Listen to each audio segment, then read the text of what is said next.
I'm going to welcome everybody to the Town of Andover Board of Selectmen regular meeting for Monday, July 10th. We're getting started at 7:02. And we're going to get started with the Pledge of Allegiance.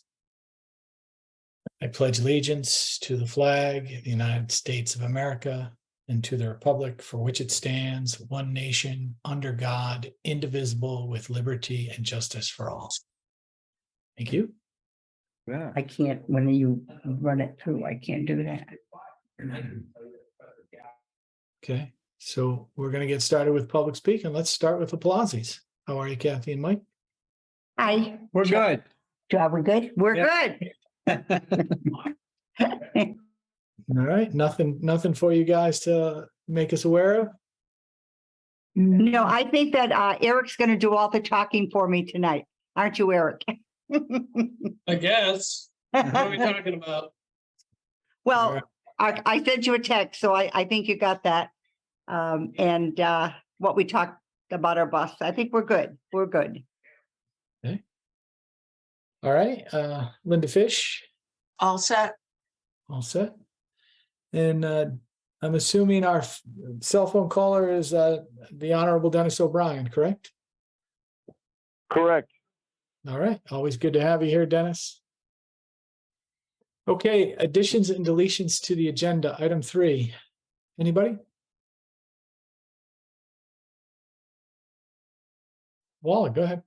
I want to add, I'm sorry, I don't have it in front of me. Wherever you see necessary or appropriate, we talked about this last month and I think we called it signs down at Long Hill Field.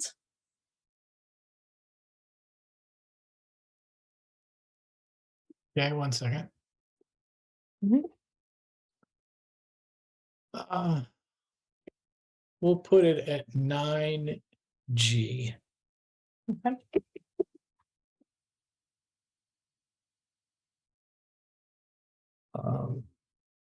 Veteran Memorial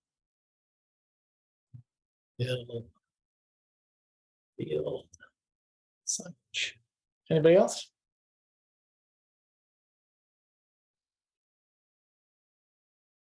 I'll second that.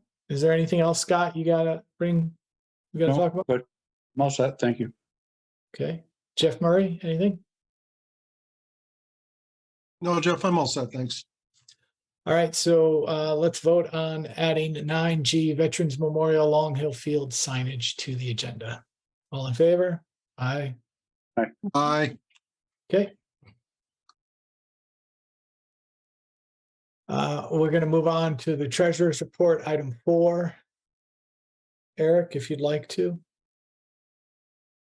Okay, so the treasurer's report is included in the packet.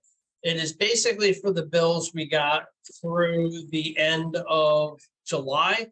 It closes just before July, but we didn't actually do any more checks in the month of June. Sorry, I meant to say June, not July. So what are your questions related to that or the transfers required to make up the overages? Well, is there any information as to our, let's stick with our income for 1 second. So let's talk about our taxes collected. Sure. So we had budgeted for 9.9 million in total current year taxes and only collected 9.4. Is there any information? We ended up collecting more than that. If you look down, there were 2 things that, if you look down in the tax collector's report, which is later in the packet, it has the final numbers for the tax collector, which did not make it into this budget to actual, because I just copied what was given to the Board of Finance the last time, and that wasn't ready then. So it's not that bad, but it's still, we never collect 100%. what we've been doing the last bunch of years, and I've had a conversation with Cheryl and the Board of Finance about fixing it going forward, is we've kind of made two assumptions. We made the assumption that we're going to collect 100% of the taxes in the current year, but that we're gonna ignore the supplemental appropriation, because in most years, those two things balance each other out. I've never really been happy with that. So going forward, we are going to split that. So make more realistic assumption about what taxes are collected, but then also include a value for the supplemental appropriation and not just kind of use one to offset the other, if that makes sense. So there's some allocation issues from my end. So we obviously collected more in prior year taxes if this is all accounted for correctly.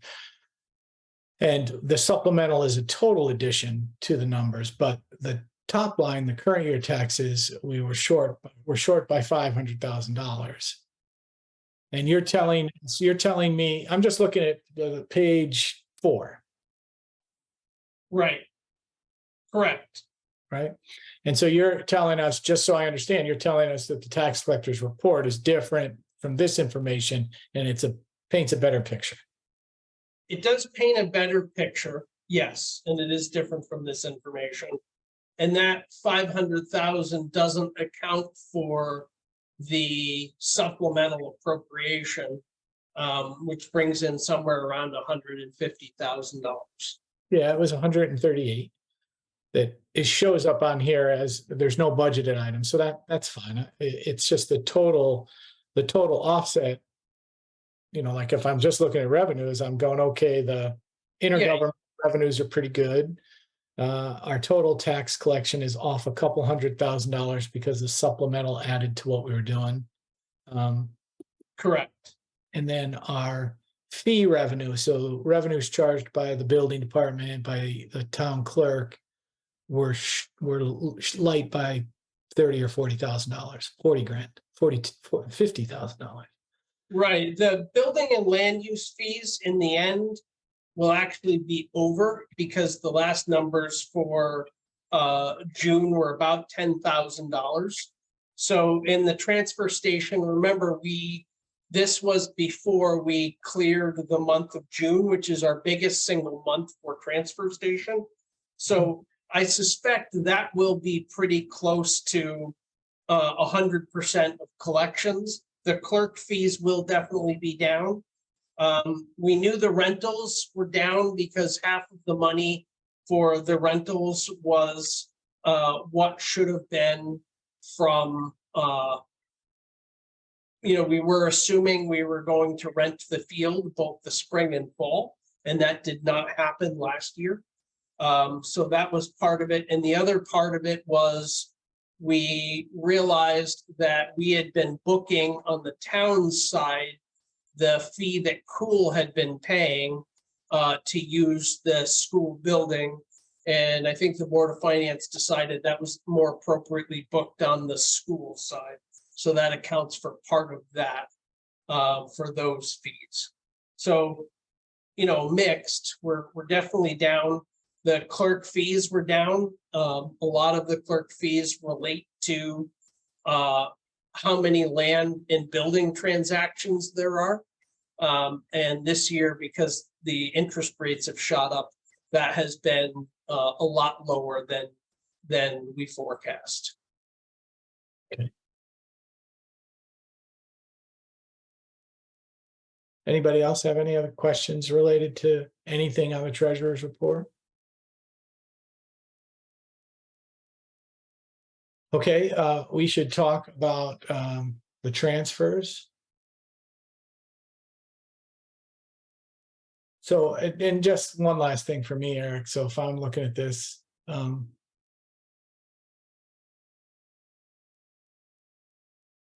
just so the town understands it, where are we when I'm looking at this report? Am I looking at the bottom and going, we are in a better position, or from our budget, or are we in a worse position from our budget? We've underspent on the expense side for the year. Is it the $135,000 that's on page 11? Uh, Or is it a greater amount? it's a different amount. And this is a question that Cheryl is trying to resolve right now, because part of what's happening is the transfers are getting booked twice. If you look in the 999900 category, those all keep getting booked twice, and that screws up all the numbers that are there. So I can't tell you what the exact number is. I know Cheryl's working on that. She was having a difficulty time figuring that out. Okay. All right, anybody else? All right, the treasurer's provided the check registers for really the quarter. So April, May, June, July, April, May, June, July. For the last quarter of the year. Any questions on that? Okay, page 20. There is a request for an over expenditure of budget appropriation. Correct. That's for the current year budget, not last year's budget. So NECOG, who's the organization that provides the animal control services, when we were doing budgeting originally, they sent me a estimated guideline for what they thought they were going to charge municipalities. And the number they actually ended up agreeing and deciding to charge was higher than that. But that's not anything I can control. That is, NECOG, the Northeast COG as an organization made that decision. So that results in an increase of it's around $1,200, which is under the threshold that I can approve myself, but I do have to report it to you and the Board of Finance. So I am doing that to say that that budget will be over for the year. Okay. Anybody have any questions related to that?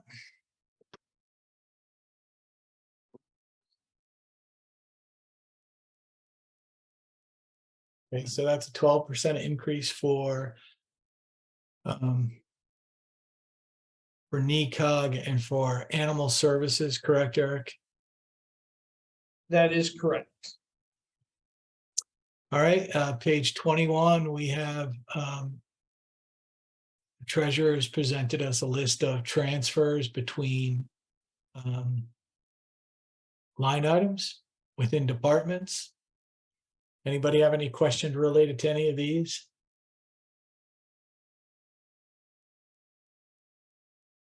So this goes from page 21, 22, 23, 24. Total of $96,000 that is being moved between line items.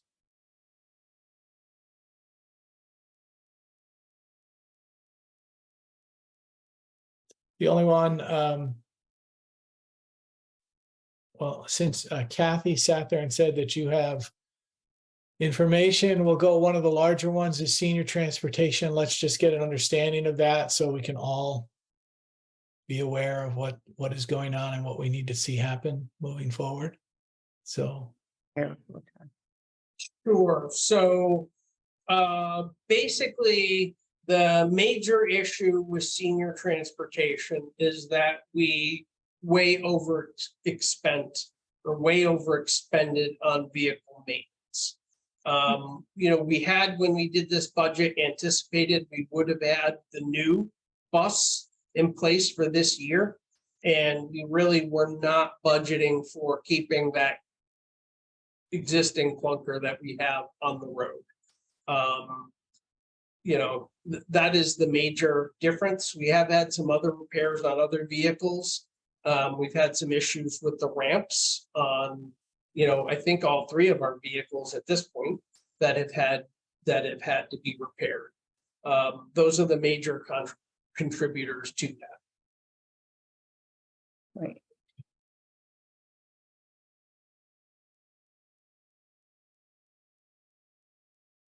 And then Eric, just on 4125, the auditor and the actuary. 41, The annual audit, 17,250. yeah, so last year, the Board of Selectmen approved a supplemental payment to Mike, the auditor, not for this year's audit, but for the audit for the year before. That's what that $17,000 overage basically represents. I don't know. That was the additional cost of us not being ready for last year's audit. Understood. Anybody else? Those are the main largest transactional items. So I'm assuming, Eric, we need to approve this? No, you don't. This is actually the Board of Finances to approve, and they approved it at the meeting, so it was done by July 1. So I'm giving this to you basically for informational purposes and in case you had questions. Okay. All right, page 25, the AES levy, just so we can go through it. So I just provided this again at the last Board of Finance meeting. As many of you know, we get a levy schedule from RAM that basically says when their expenses, when they anticipate expenses and how much they need, so that every month we give them a different amount, but it totals up to our total levy. The elementary school has not really been able to provide something that level of detail. So I asked at the last Board of Finance meeting how they would like to handle it. And the decision they made was to allocate the money in 10 monthly installments starting in July, and just do it that way. So this represents the levy schedule that the Board of Finance agreed to. Okay. Now this impacts, have we gotten our state account set up? We have not. We've at this point submitted the paperwork 5 times. They seem to reject it each time for something different. I haven't heard about the latest submission, but Cheryl and I are hopeful that this one will actually be accepted. Cheryl and I also had a conversation with our commercial or our governmental banking VP at M&T Bank, which was very unsatisfying. But just because he was not at all, even though it was a scheduled meeting, he was just not prepared at all. So it was very frustrating in that sense. But the bottom line is he asked that they come up with essentially a higher percentage offset for the money that we keep in their account, because our goal is to keep basically around $600,000 in that account and put everything else in the STIF account.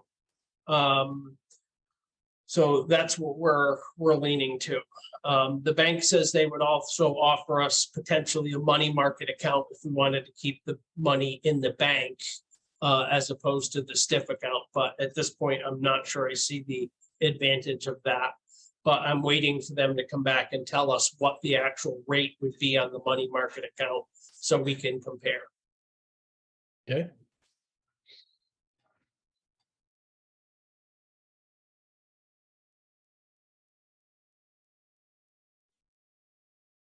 All right, anybody have any other questions related to the treasurer's information? All right, if not, we're going to move on to item 5, board and commission presentations. Eric, do we have any? Doesn't appear to be. We don't have any presentations. As far as the boards go, we just have a series of appointments that you as a board can consider. Okay. So is that item 6? That is correct. Okay, so we have, how many of these do we have?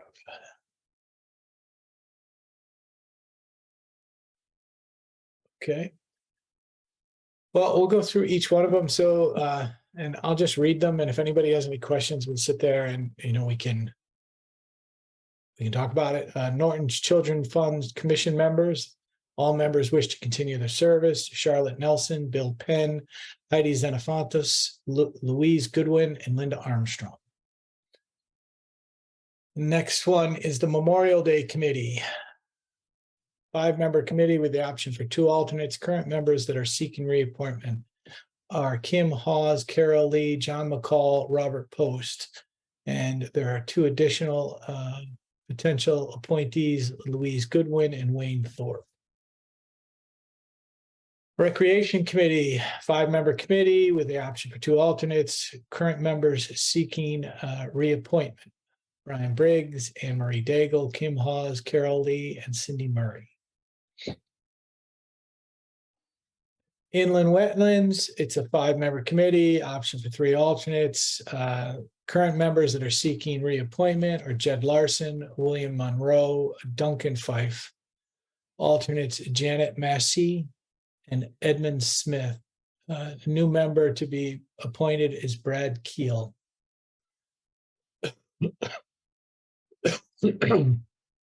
Conservation Commission, 5-member committee with option for 2 alternates. Current members seeking reappointment: Evan wow, I should know that. Edwin, I want to say it's like McGuire, so Aguirre. Evan Aguirre, Marianne Guile, Hank Gruner, Mike Plazzi, Kathy Shea, Carrie Compton, and Gary Guile. Last but not least, the Library Board of Directors, 5-member committee with the option of 2 alternates.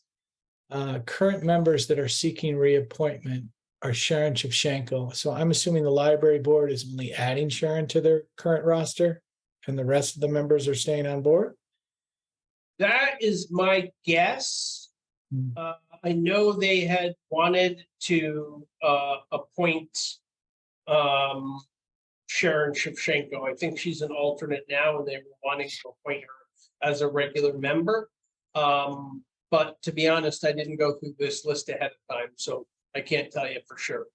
I mean, I knew from talking to the library board that they were looking for an additional regular member. So I'm assuming Sharon is filling that spot. Paula, any news on that one or anything you can share on that? No? No, I don't have any. Okay, does anybody have any issues with any of the committee requests? Nope. All right, so I'll make a motion that we appoint or reappoint all of the requested members to the various boards just reviewed. I'll second that. All right, further discussion on any of the appointees? All those in favor? Aye. Okay. All right, new business. Well, we're not new business. Resignations, item 7. Nothing? None Good. that I Okay, Eric, the town administrator's report, it's not included in the package, but I know that you have some things that you want to discuss. Yeah, so I sent this separately, and this time, instead of sending what is more like my traditional administrator's report, what I sent the board was a project summary of everything we had going on and what the status was in terms of construction projects. So I'll go through it very quickly. If you have any questions, just stop me. First is talking about bridges and culverts. Bunker Hill Bridge is at the 70% design stage. If anyone wants the preliminary drawings for it, I'm happy to send them to you. I don't think I've done that already. Long Hill Bridge is working towards the 30% design stage. I know that DOT has sent out the notifications at least some of the notifications for the towns that were awarded the state 50/50 grant for culvert replacement. I haven't gotten anything. I don't know whether it would come to me or you, Jeff, but if you haven't seen anything and I haven't seen anything, we probably did not get that grant. I was going to wait a few more days and then reach out to the DOT and ask them directly. Usually in a couple of weeks, the governor will take credit for it by putting out a list in his blurb and we'll know for sure.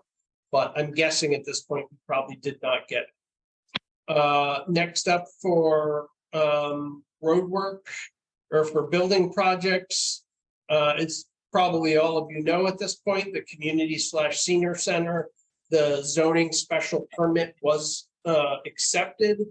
I got a copy of a revised set of drawings today from BSC Engineering.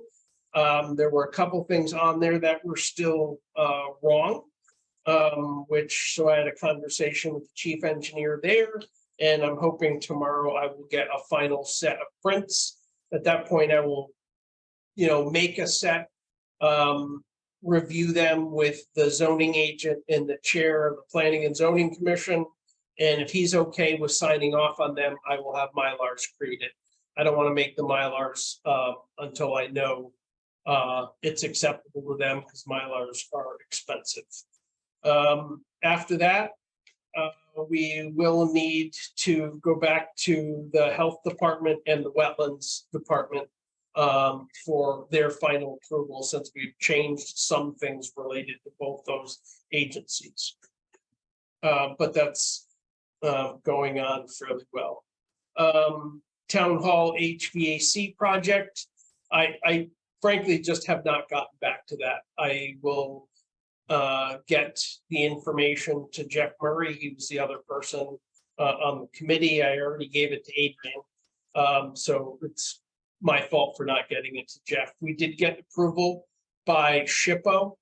The State Historic Preservation Office has decided that the town hall is indeed not historic, and therefore we can take out our wall-mounted ACs, and they're old but not actually historic, and replace them with ductless splits. Same thing with the fire department HVAC. The Fire Board of Commissioners is meeting tonight. They will appoint their member for the review panel. I'll give them the information too. And then the goal is to bring back in the contractor to talk about both projects before we actually award the bids.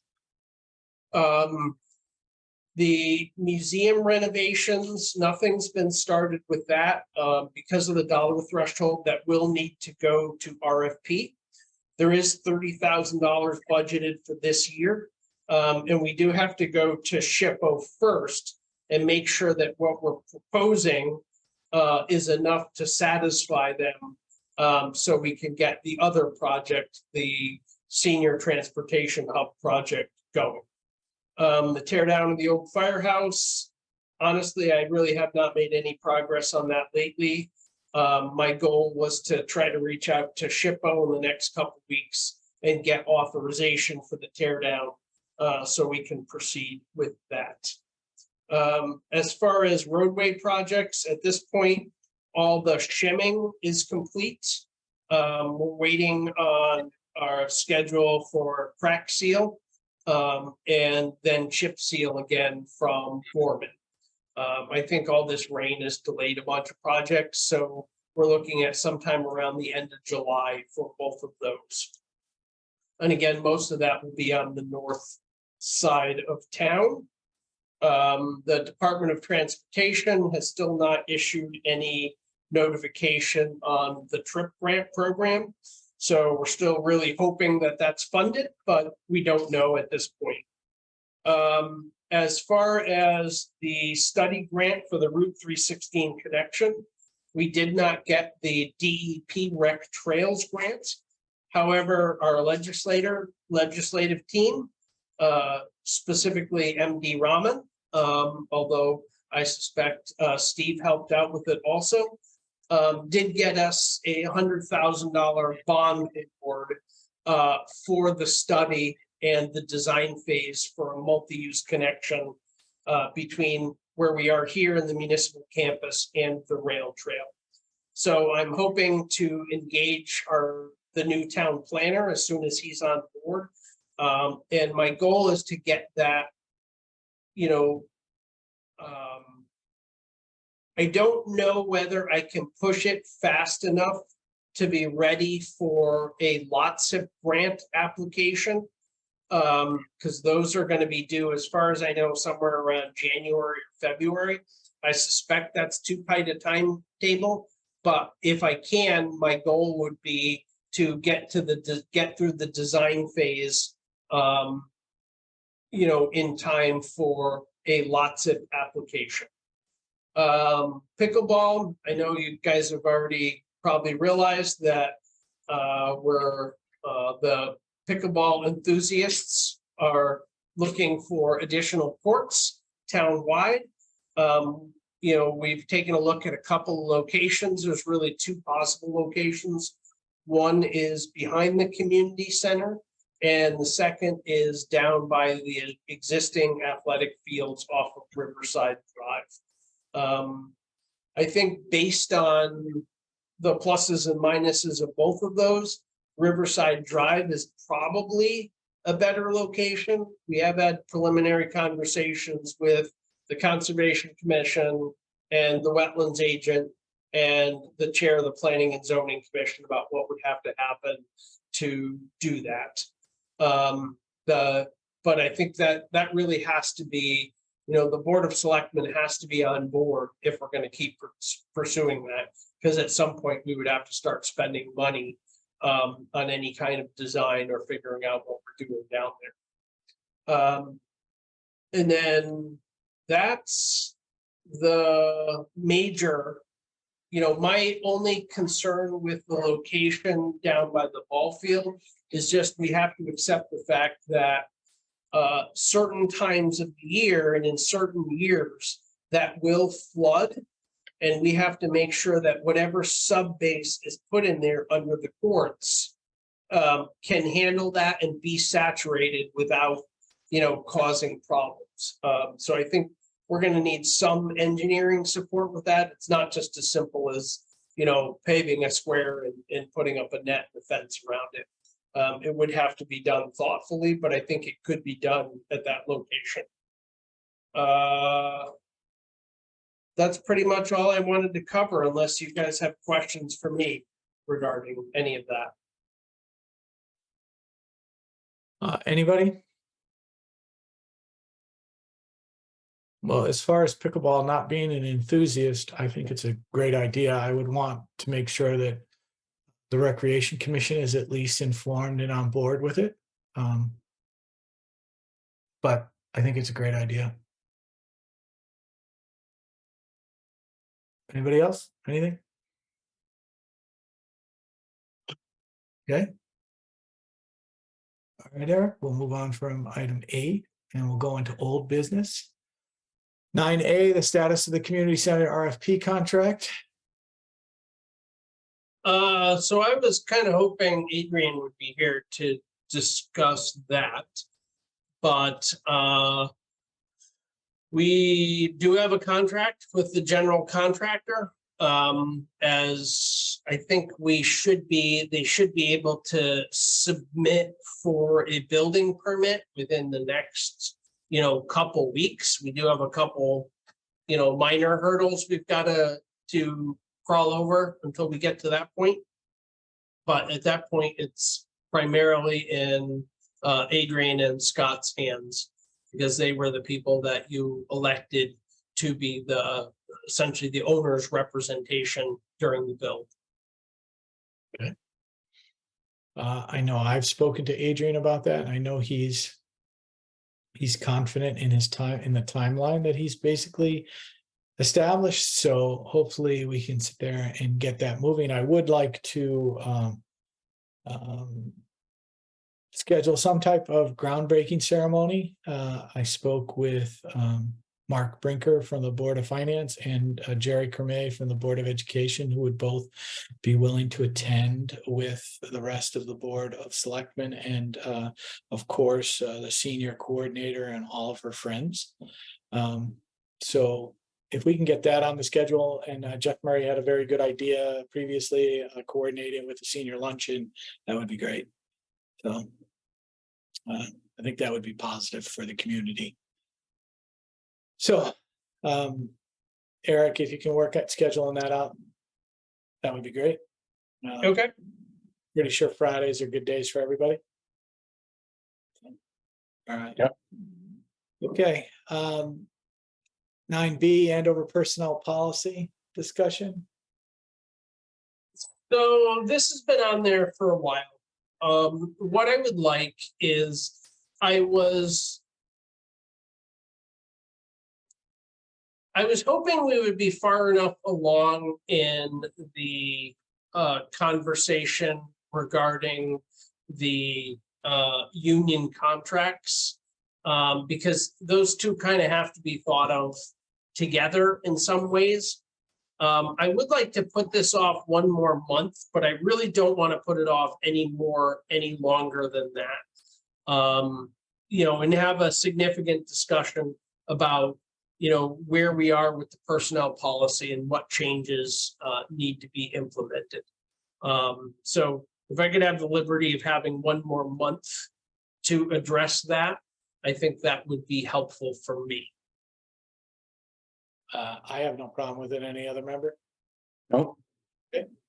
Let's move on then. 9C, discussion of blight level of involvement.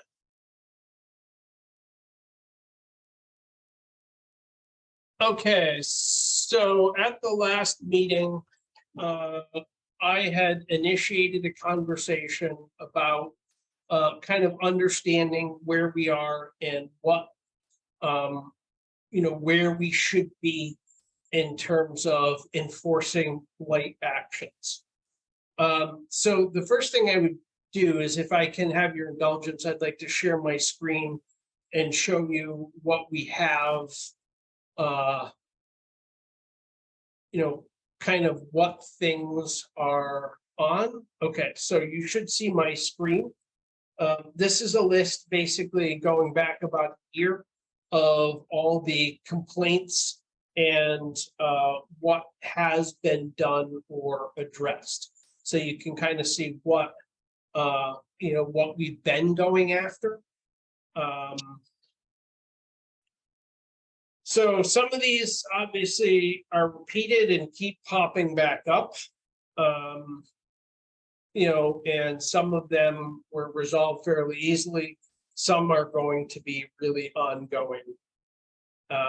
And I guess my real question for the board is, how many do you want to kind of deal with, and what types of things do you really want to go after? Because I still contend that there's an awful lot of properties in town that meet the technical definition of our blight regulation. And I really don't want to go after most of them. I really want to save it to go after a few of the worst, essentially what I would call, egregious cases. Like 664, Route 6, and not necessarily go after a lot of other houses.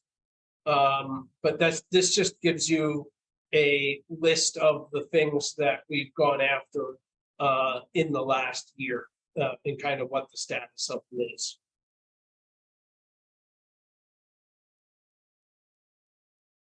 Okay. Does anyone have any issues with Eric's theory and philosophy about going after the blighted properties? Scott and Jeff, I'll specifically get to you too. This looks good. I just, I'd like to see, can we keep revisiting this over the next few months, and just, can we get updates on it, like how we're progressing on some of the properties? Okay. Like where your box is current status, you could say current status 710. And then 8:10, we could see where we are at with some of the open items, like just, progressively look to make sure that we are actively dealing with it. And if something needs to be, 243 Long Hill, it says notice to be sent, like to see next month that there was a notice sent and that we're actually dealing with some of these on a case-by-case basis. Is that agreeable to everybody? Yeah. Sure. Eric, could you move that to the other page, please? That one? So Eric, if you can, If these other ones are resolved, then, can take maybe them we off. could put them on a separate page and then just deal with the ones that aren't resolved, I guess, at this point. well, my recommendation would be take them off, Jeff, if they're. Okay. resolved. And then Eric, I don't know what you built this in, but you should, well, whatever you built it in, if you built it in Word or you built it in Excel, you should keep those. So if you have to add them back on, let us know that they're a repeat offender. Or- Okay, I mean, I to be shouldn't say, honest, I shouldn't sit there and say offender. I should say they're a continuation of a previous problem. Out of And, compliance. yeah, out of compliance, and we can sit there and address it. But yeah, this is pretty good. I mean, I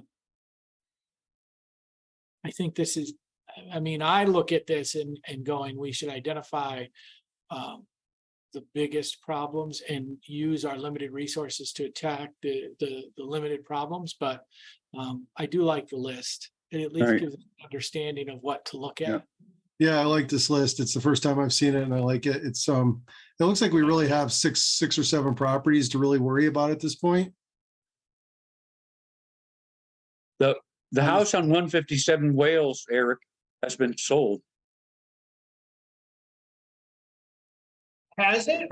I'm pretty sure it went to an auction.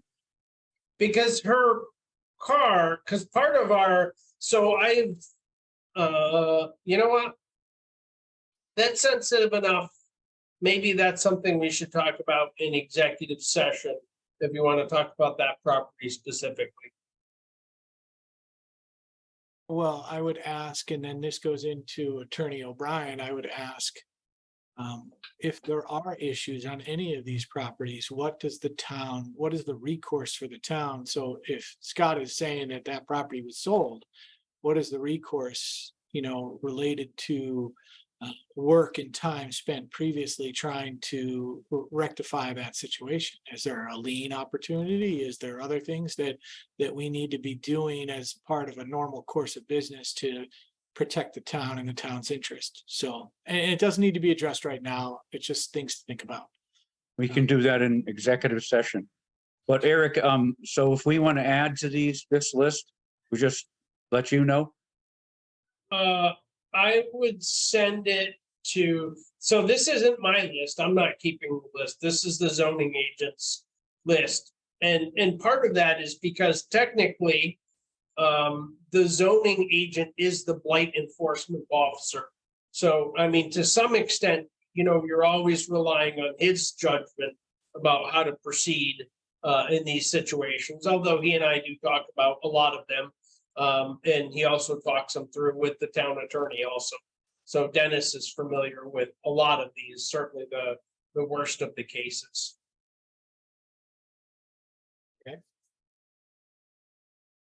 All right, anybody have any other questions related to this topic? Eric, I like the list. Thank you very much. So do I. Thank you. Very Yep. good. No worries.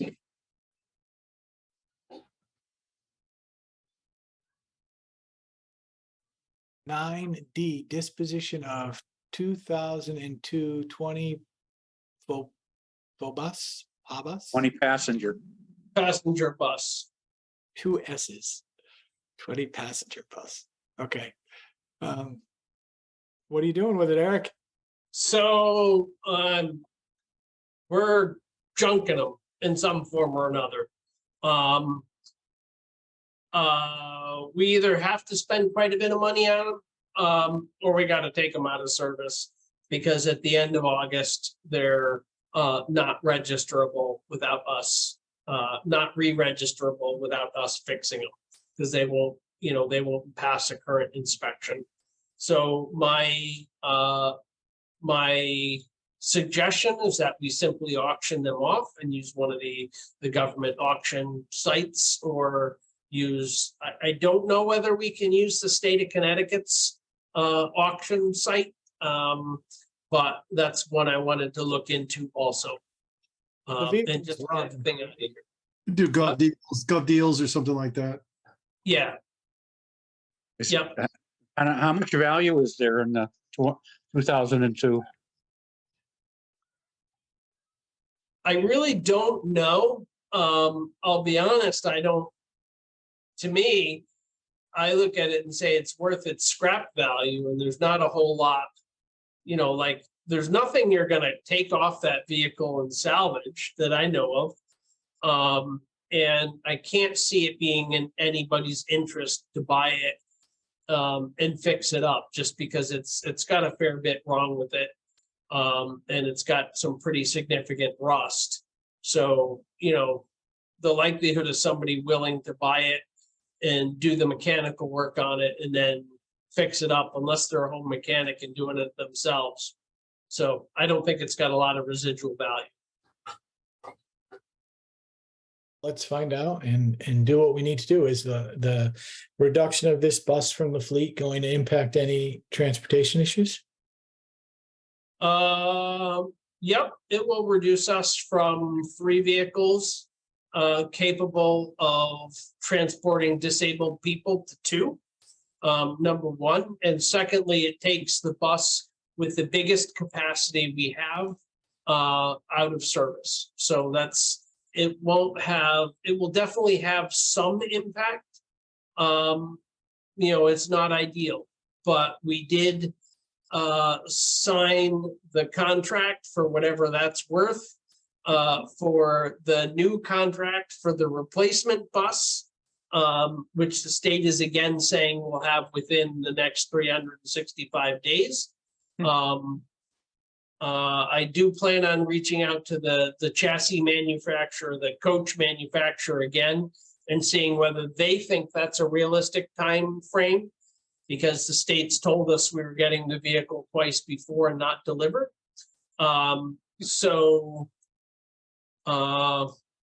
have one on order. I do have a call in to DMV because the state is getting rid of a couple of, it looks like 12 passenger handicapped accessible vans or buses. I don't know what age they are. I don't know what condition they are. If we could get one really cheap as a stopgap, I might consider it. But I would bring that info back to you before I even contemplated something like that.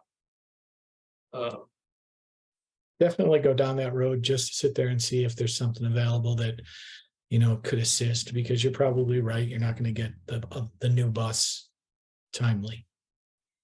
So. We did have some good news today. The RAV4 is on its way. It will be here either tomorrow or Wednesday at the dealer. Thank Hooray. you, Jeff. Thank you. So Eric, that was what while we're on the transportation discussion. Is there anything we need to do to get municipal plates for this vehicle, or proof of insurance or anything from the dealer? Because we can't drive it off the lot without plates. So first of all, I have the Kerma insurance card sitting on my desk. Okay. That goes in the vehicle. It's a very simple process. We have municipal plates for it sitting at Public Works. Okay. As soon as we know the VIN number, we call the DMV or we email the DMV and we give them the VIN number information for the vehicle. They assign that plate to that vehicle. We put the plates on, we put the insurance card in it, and off we go. Okay. I So- just wanted to double check to make sure we're not missing anything. Yep, nope, that I've thought through that one, so I think we're pretty well set with that. That should not be an issue. So if it comes in tomorrow, and we can get a check cut and get somebody other than me to sign it, or in addition to me to sign it, I think there's no reason we couldn't pick it up at the end of this week or Monday latest. Yeah, I just have to make sure what payment is acceptable, if they want a bank check or if a town check is going to be significant or sufficient for that purchase. That's one thing I need to check. So if we have to draw a bank check, that may take a little bit extra time. True. All right, excellent work. Good job, Jeff. Thanks. Eric, late is lined up. Okay, 9E, the AES contract renewal for a transportation vehicle. So I had sent that to you, Jeff, and I just have you signed that contract I have and not. sent that out? Okay, Let's get on that tomorrow. So it's on me to sign that. yeah, it is on you, and we are already taking kid for summer classes. So we're already doing it, but as far as I know, we don't have a contract in place for that, and we should. We should. Okay, I'll have that done tomorrow. Okay. Do you have it in the office? I probably have a hard copy here. I think I emailed you a copy to try to speed it up a little bit. Well, I can Me- certainly email you another copy. it'll be easier for me to stop in tomorrow morning. Okay. Let's do it that way. All right, 9F, boundary line agreement, Stephen King. So I did have a conversation with our town engineer. It has been partially reviewed by the Nathan Jacobson's chief of survey. And the chief of survey basically said it's really a cluster. That there's, basically what the original guy had said, the original surveyor had said, was that there's just not a lot of consistency between all the surveys and all the boundary surveys. He said he was not prepared to render a judgment on it yet, but he said it's clearly a mess. And that there may not be a real definitive, a lot of real definitive guidance on where the boundary actually is or should be. But Okay, so did he give we you? don't have to do anything right away. I'm waiting on a written opinion from him before bringing it back to you, before bringing it back to the board. Okay. Scott, do you have anything on this that you want to talk about, or? No, I'd like to, I'll get with Eric about this. Okay. All right, the boundary line agreement with the Hawes family.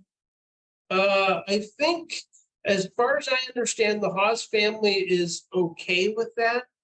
But the problem is that Dennis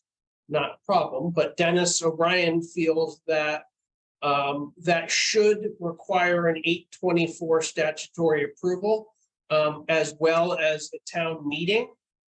So from my perspective, I think we probably ought to do both of them. So that's why I haven't really been pushing that one, because I think we should do it at the same time as we do the Stephen King or the King property, because there's no real reason to have two, town meetings for two separate boundary line agreements. Right. Is there any need to even have the town meeting, or wait till the next time we actually have a budget issue or something else come up that we need a town meeting? I don't think you can do it with a budget meeting. Because those No. by charter are supposed to be separate. But you could wait till the next time something came up that required a town meeting, if that's what you wanted to do. I don't think there'd be any real negative implications for doing that. Okay. All right, we'll move on to 9G, Veterans Memorial Long Hill Field signage. Paula? So we started talking about this last month, and we decided to wait until Scott was here to talk about this. So this was a question that came up in a meeting with the soccer league that uses Long Hill. They were asking about putting up some signage on the fence and down at the field. And we started having the conversation. So just wanted to continue the conversation tonight so we can get back to them on answering that question. So I think at some point it came up along conversation, maybe we wanted to make sure that everybody that was using the field had a sign up there. And I think that the organization that asked us said that they were gonna make sure that Ram Youth Soccer had a sign down there as well. So just wanted to open up for discussion and talk about it again tonight with Scott here. Well, I mean, Paula, the one thing that I would sit there and say about signs on the field, I have no problem looking at that as a way to generate revenue for a recreation committee and to do other things like pickleball or anything else that the town could sit there and want to do. So I think we need to look at it as more of a global thing. Are we willing to sit there and put signs on the fence like a Little League field would? And Vale could sit there and utilize some space, but we could sit there and, we could advertise for the local plumbing company or we could use it as a way to generate money. I mean, that's what I look at that for. I don't really believe that you allow them to put up just their solo signs, on the Look fence. at it as a rental, kind of like a rental space for the sign. Look at it as like advertising, and we as a community have to be willing to understand that there'll be signs up on the fence. But I think we try to do it on a larger scale that, you sat there and looked at a 6 foot sign, like a 4 by 6 foot, let's say, or the width of the fence posts, which I don't know, Scott, 6 feet, 8 feet, something like that. I mean, Yep. you Like, could like the farmer's market used to do that. They used to do banners. you could put a lot of signs up there. Right. People used to give the farmer's market money. They made a banner and put that up for the year. Hmm. Yeah, I'm with you with that, Jeff. I mean, part of what we need to do in everything related to assets that we have is to sit there and find a way to monetize them in some aspect. So whether it's the field and we, are sitting there trying to have some rental income that comes from it. I mean, we should use that money to support recreation within the community or the new community center. I mean, those are the things that we need to do, and we can't put that on Eric. So I'm not sitting there saying it's got to be on Eric, but I mean, if I had my way, I would sit there and try to generate enough revenue to sit there and have a person be in the recreation committee and the senior center to manage all the activities and collect all the fees for, youth basketball. And, if we were having a cycling event, collect the fees on that kind of stuff and use it. Signage is just another way to generate some money to offset that cost. I mean, that's me and how I look at it. So Jeff, are we all in agreement that if you're just renting the field, that doesn't entitle you to put a sign up? I would sit there and say that's correct. Correct. Okay. And I would agree. And I would also agree with that. You would sit there and say there's an Yeah, additional cost. if you want to use the field and advertise your soccer program, there would be an additional cost to put and we probably have to run it by planning and zoning to make sure there's not any size restrictions on what we could put up there. Eric should know. There are. Yep. Okay. So what are they? Depends a lot on the exact classification of the sign. Right. No, so Eric, let's get that straightened out after. And then Paul, I have no problem with those guys if they want to put something up that's portable and movable. I would sit there and tell you I would have no problem with that. I Yeah, mean, well, the events are going on, that's okay. yeah. Why? But they have to come down after the events. While the event's going on, and if these new people show us that they want to be partners, like we all want them to be, then we would have less of a problem, I would say. Okay, Yeah. so this, So, so I'm looking at this. During the event, a daily sign is, I don't see any problem with that either, but So So if you have a week-long camp, they could put the signs up every day, but they'd have to take them down whenever kids are actually playing there, is what you're saying. yeah. Yeah, because that would classify a temporary sign versus a permanent. what about during the year they have practices and they have games down there? So you're saying after the last practice, take the sign down and then they can put it up for a game and take it down? Yeah, I would tell them not to attach it to anything like even the fence, but they could sit there and have a fence or a sign that's, they put them around town, or they used to put them around town. I mean, Kyle used to have those like campaign signs around town, advertising signups and everything else. But if they wanted to put something up, why the kids are practicing, I don't really have a problem to advertise to the parents or to the passersby that there's a soccer program going on. I wouldn't have a problem with that, but I wouldn't want it to be attached and to be left up overnight. That would become problematic. Okay, I just want to make sure that I'm getting this out. I'm taking notes so that when I write back, left up overnight. Okay. Yeah, it's easy to get those plastic white step-in stakes, and you could just attach it, and then you just roll it out and you step it in and you're done. I mean, you can put it up in less than a minute. Mhm. Take Okay. it down. All right. And then I guess in the future, when we're looking into if we're talking about going down the road with permanent stuff on the fence. So at some point, we'll probably have to talk about size. I know Eric was looking into that, and then price. What we're gonna, we're not gonna decide that tonight, but that's probably something we'll have to talk about, because that's gonna be the question that's gonna come up next is, what size sign can I put on the fence and how much is it gonna be? So, Should we make that a rec commission decision? I think we can make a recommendation to the Make a recommendation and see if they adopt our recommendation. I do think that it's something that we should sit there and evaluate, like, what is the right size?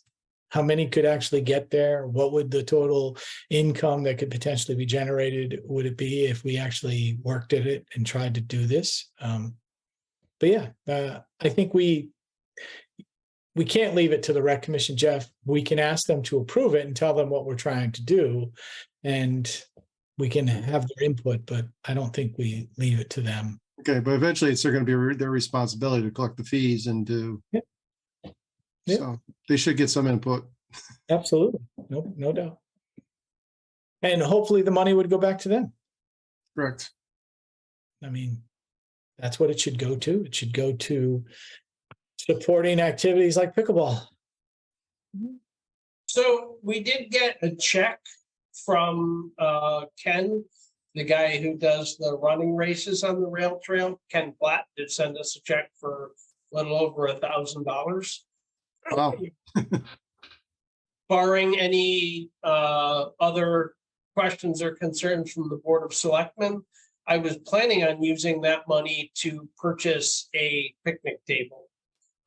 Because there's kind of two locations right now that we need picnic tables.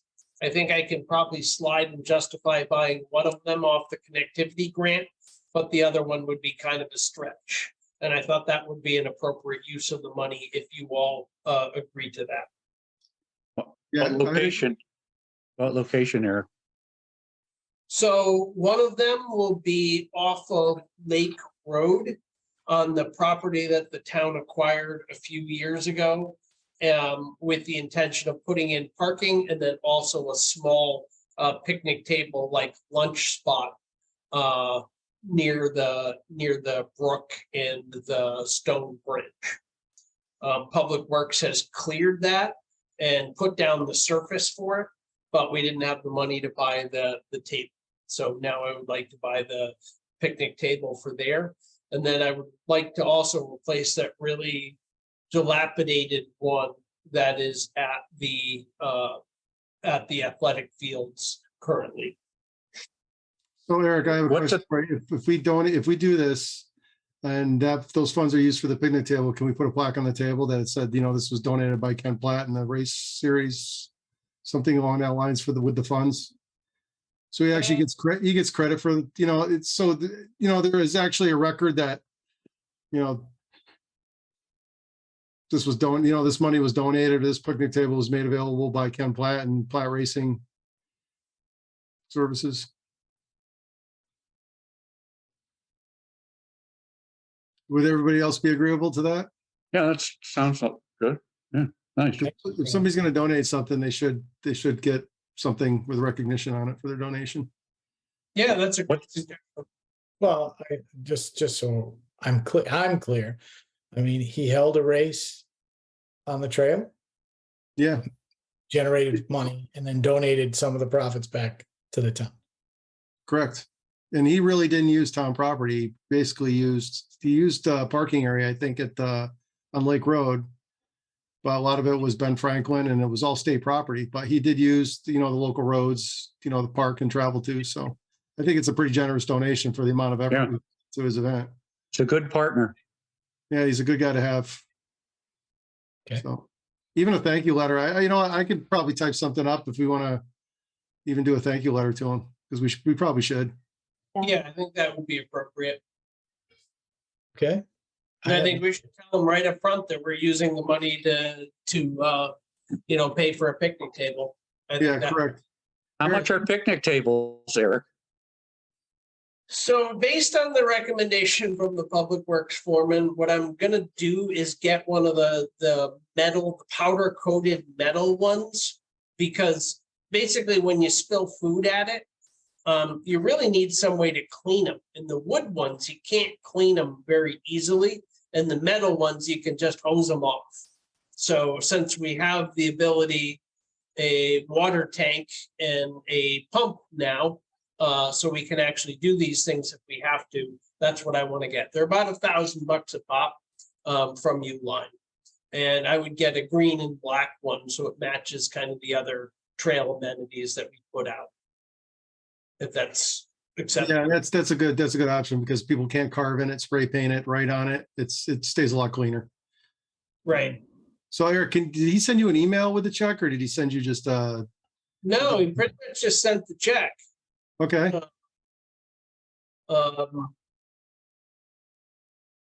Okay, I think that's great. And Jeff, we should probably send him a little thank you note, and I have no problem putting some kind of plaque or notice on the table. Okay. Do we need a motion to do that, or we're good with that? So I can type something up. I can send it to Carol Lee and just put our electronic signatures on it, if that's okay with everybody. I have the electronic letterhead. I can forward it to you. It's got everybody's stuff already in there. Okay, that'd be great. I'm sure Adrian's on board with it too, but I'll check with him before we send it out. Okay. All right, anything else on this topic? Do we need to make a motion on that? And also, Scott, do you want to be in conversation when I start talking about Eric about sign sizes and going down there to see how many fit on the fence? Do you want to be part of that, since you're the, I don't know what, it depends on how many people we're gonna have involved with this, where we're gonna put them. We have to put a piece of framework or well, I something think, on that fence. wouldn't it make sense for us to measure the fence? Yeah. Decide the size of the sign, and then we decide how many spots are available? Right. That's what So I'm the getting at. signs Yeah. are all equal, you know? And I'm assuming you're talking about on that rear chain link fence is the Mhm. location. Yeah, So I mean, the first thing I would say is that we want to make sure every fence is a minimum of 2 feet above ground level. Because the last thing we want to do is expose it to floodwaters. Because that will cause additional damage. So you could put a pretty big sign on there. And then the question really is, who do you want to open it up to? I mean, just the soccer organizations? Do you want Andover businesses? Who yeah, are but I you- think that Your target.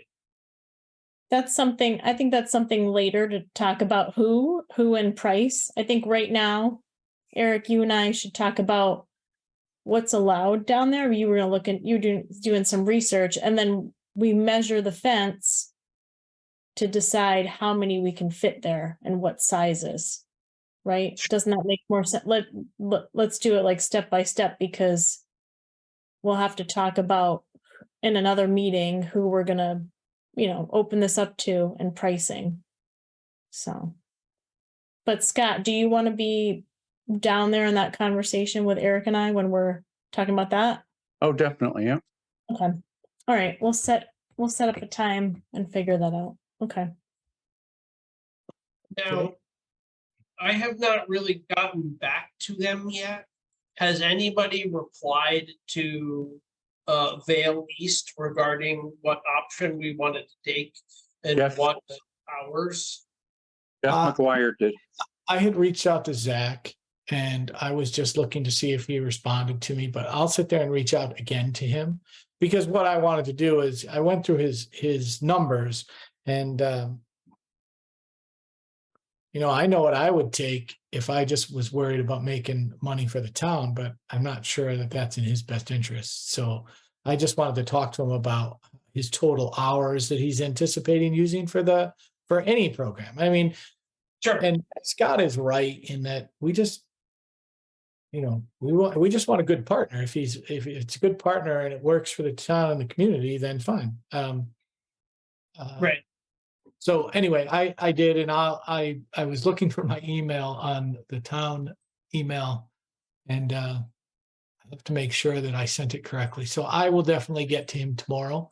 But I thought I had done it later last week. So he's doing it the 25th. And out of his 3 options, I know which one I'd take, but I just want to make sure that it works for him. So, all right. What else we got on that? Anything else? Nope. Okay. 10, new business, Andover's finest. Okay, I'm suggesting. So in our packet, we have all the electronic nominations. We don't have, there was some paper nominations that were available. So my suggestion is we close anything coming in after today's date, we look at the next quarter, right? We were talking about voting on this at quarterly. I don't think we can talk about all the nominations tonight because we don't have the paper ones. So I'm suggesting next month we vote on what we have up until today. And we'll tell the public that after today's date, we'll vote on it the next quarter. So I don't know if anybody has any thoughts or comments on that.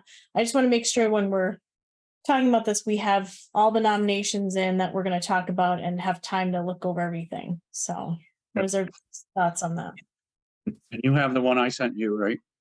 Yes, but I didn't see the paper ones that might have come into the packet. So I wanted to go down to town hall and just make sure that there's no other ones that got turned in that we might have missed. I don't want to talk about it tonight and then we missed people.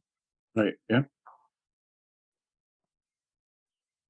So is everybody okay with talking about this next month, about the nominations? And then anything that comes in after this date, we'll talk about the next quarter. So it's not like we're closing anything. There's still nominations can come in, but we're just not going to talk about any nominations after today until the following quarter.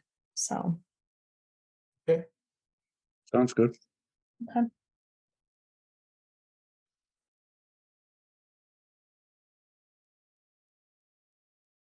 Okay, 10B, the local traffic authority. Okay, first of all, sorry, I meant for that to be at the very end of the packet, so it wasn't in the way, because the amendment is really stupidly long to read. So I'll tell you where it's of interest to the commission, and that is simply that that requires all local traffic authorities to go through training some point in the next year. So I had a discussion with the T2 Center about what that training would imply. And they first said they were thinking about a 1-day, 8-hour training session. And then they've subsequently said, well, maybe it would take more than that. So there's really 2 options here. You collectively as a board by charter are the local traffic authority. So either you have 2 options. Either you all commit to take the training, or you designate somebody as your designee, and then that person has to take the training. I'm going to suggest you're probably not going to all want to go through the local traffic authority training classes. If you think about who you could designate, You could, for instance, designate one Board of Selectmen member if you so chose, and they were willing to take the training, so that's one possibility. You could do myself, or you could do Jay Tuttle. My personal suggestion would be to do me, to designate me. Not that I really have any burning desire to go through the training, but a lot of what the local traffic authority is and does is negotiate with and deal with the state traffic authority. And that's kind of more my realm than Jay's realm. So I think it would probably be smarter to do me than Jay, but either of those are possibilities. So I'm just bringing that up to let you know, you wouldn't necessarily have to make a decision tonight. Because even though the law is in effect now, the training requirement doesn't kick in till sometime in 2024. But that would be, my suggestion would be just to designate that, make me your designee. You would still be the local traffic authority, but you would have a designee that has satisfied the state's training requirement. Sounds good to me, Eric. How many hours are we talking about? A minimum of 8. They haven't really, they originally said they thought it would be a 1-day training session. But now they're talking about maybe more than that. So I don't know. Would we all get badges? If you go to the training, Jeff, I will make you a badge. I have a Harley. That's interesting. So do I. I don't, I'm sorry. I have no problem having Eric do the training. I don't He either. needs a motion now, If he's comfortable with doing it, then I'm fine with it. right? I mean, I would definitely consider it if it was guaranteed badge and I could flash it as I walk my dog down the road at the people who can move over. But you need a motorcycle to do that, Jeff. You need a motorcycle. Jeff, you are the chief of police. I do know that. I do You know want that. I do not let anyone know that, by the You way. could probably have them. I don't recommend that, but you know. No, we're good. Who's making the motion? I'll motion to appoint Eric Anderson as our local traffic authority designee. All right, I'll second that. Any further discussion? All those in favor? Aye. Hmm. Item 11, approval of the meeting minutes for June 12th, 2023, special and regular meeting. I make a motion to approve the June 12th, 2023 special and regular meeting minutes. Seconded. All right, all those in favor? Aye. I'm abstaining because I wasn't there. Yeah, no problem.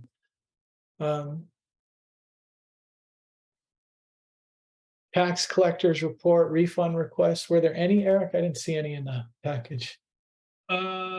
Yes, there are. There are 3. It is page 112. 112. Landry Donald J for $378. VCFS Auto Leasing Company for $2,766.16. And USB Leasing for $899.15. For a total of $4,000, 43 and 31 cents. So- Make Go ahead, Paul. I'd rather you do it. I hate doing this one. I know you don't like it. I make a motion to send out the refund requests, a total of $4,043.31. A second. All right, further discussion. All those in favor? Aye. Okay. Departmental reports. Eric, anything specific that we should review or go over? No, you have reports in there from a bunch of different offices. If you look at the totals from the building department, 9,000, that should put us at or just a little above our estimate for the year. So we collected basically what we expected because, so that was good. That's the only thing I really wanted to say. And the library gave out a lot of books.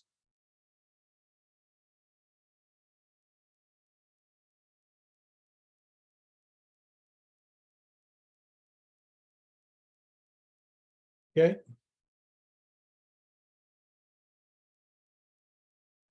Speaking of the library, I would like to remind people that if the library does not have a book that you're looking for, you can do an interlibrary loan. So just a word to the wise, support our library. thank you, Paul. Yeah, relative to the library, the other thing I wanted to say is the library well pump is failing.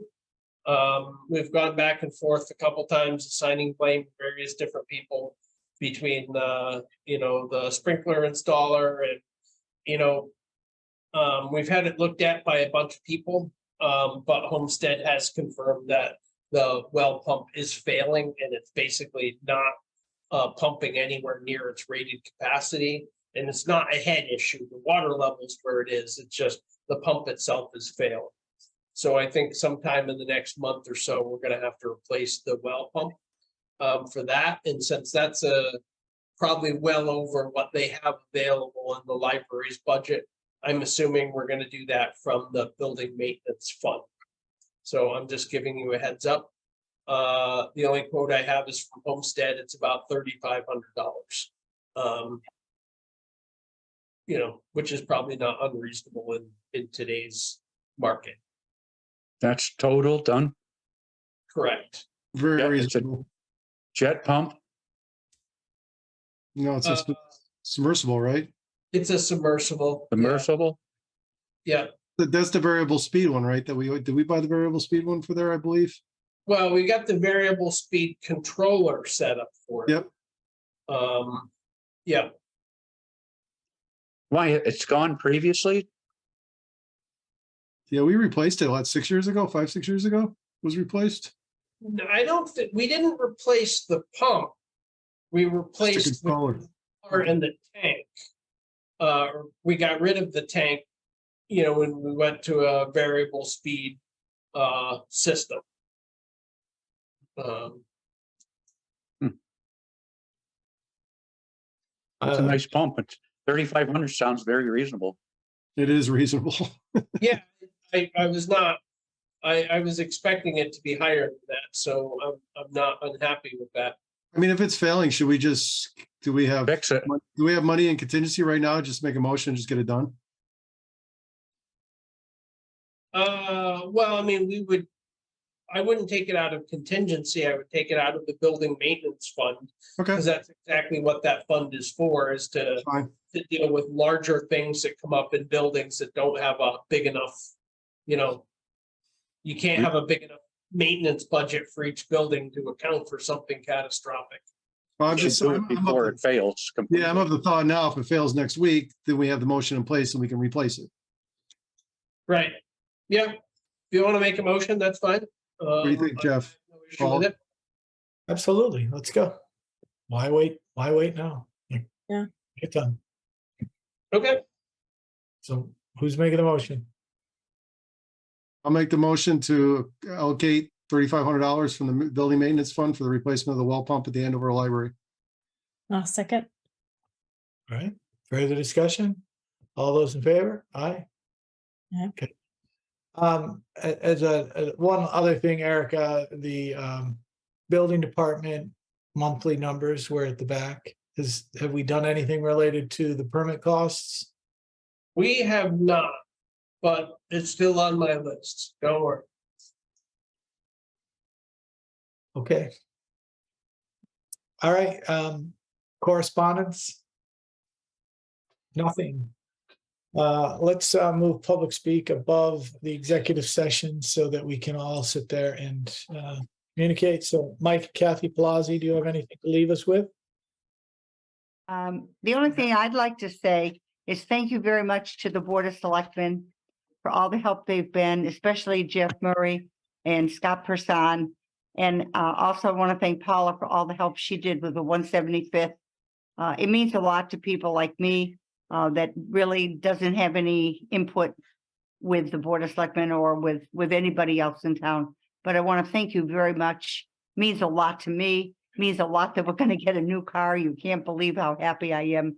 And I want to thank Eric, because if it wasn't for Eric backing me and telling me what we can and cannot do, I don't know what I would do. So thank you very, very much for everything. Okay. Linda Fish, Very welcome, Kathy. Thank you for all you do. Thank you, Kathy. hi, Linda, you're up. I was just listening. Joanne Ebert, Oh, thank you. Nope. Sorry. You're all good? Trying. I'm all set. I'm hoping I'm going to be invited to join your executive session since I'm part of the negotiations committee, but I don't know if that's forthcoming, so I'll wait and see. Thank you. Leanne Hutchinson, Hi, can you hear me? yes. Yes, thanks. About roughly 15 to 20 years ago, there were 4 portraits in the lobby of the town office building. My grandfather, John Yeomans, Percy Cook, Jean Gasper, and Ellsworth Coble. And they were taken down at some point quite a while ago. I don't know if it was for cleaning or painting, and they were never put back up. These were to honor people who had put in decades upon decades of service to the town of Andover.